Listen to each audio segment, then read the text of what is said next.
खबरें कुछ अच्छी नहीं आ रही इलेक्शन को लेकर। ये इलेक्शन 2024 8 फरवरी को जो इलेक्शन होने थे, आज इलेक्शन कमीशन का इजलास जारी है।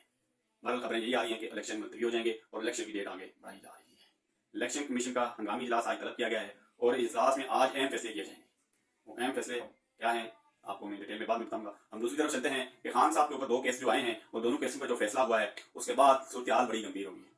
उसके साथ साथ बुशरा बीबी को भी 14 साल बामुशक्कत कैद की सजा है। बहरहाल जब बुशरा बीबी को सजा सुनाने से पहले ही बुशरा बीबी हडियाला जेल पहुंच चुकी थी।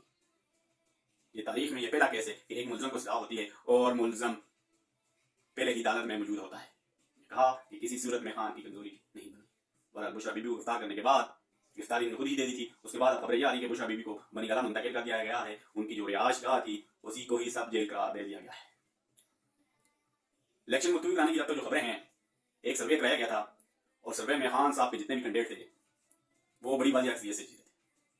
बहरहाल पीटीआई के सपोर्टर्स को गिराने की जो कोशिश की गई, खान साहब को पहले एक केस में जो फैसला आया सजा की साइफर केस में, और दूसरे ही दिन उनके ऊपर एटम बम गिराया गया। वो एटम बम की जरूरत तो शाहखाना जो केस था उसमें 14 साल की जो केस हुई, वो एटम बम भी पीटीआई को कुछ ना कर सका।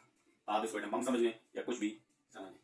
बहरहाल अब इलेक्शन इसलिए मुलतवी कराने की कोशिश की जा रही है कि खान साहब को 14 साल के सजा होने के बावजूद भी उसकी मकबूलियत कम नहीं हो रही। बहरहाल उसकी मकबूलियत में इजाफा हो गया है और इजाफा कैसे हुआ, उसका रिजल्ट 8 फरवरी को आना था। अब उस रिजल्ट को रोकने की कोशिश की जा रही है। अगर उस दिन का रिजल्ट रुक जाता है, आगे लेके जाने की कोशिश कर रहे हैं, उसके बाद कुछ ना कुछ फर्क पड़ सकता है।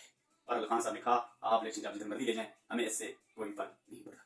खान साहब के हवाले से कुछ अच्छी खबरें नहीं आई। उसकी रीजन कि खान साहब का एक वर्कर, उनका टिकट होल्डर जिसको कल शहीद कर दिया गया, वो बड़ा अफसोसनाक दिन था। उसने 14 साल पार्टी को दिए, पार्टी को लीड कर रहा था, लेकिन पीटीआई को ये कराने की कोशिश की जा रही है कि आप बाहर निकलेंगे तो आपके साथ ये रिजल्ट हो सकता है।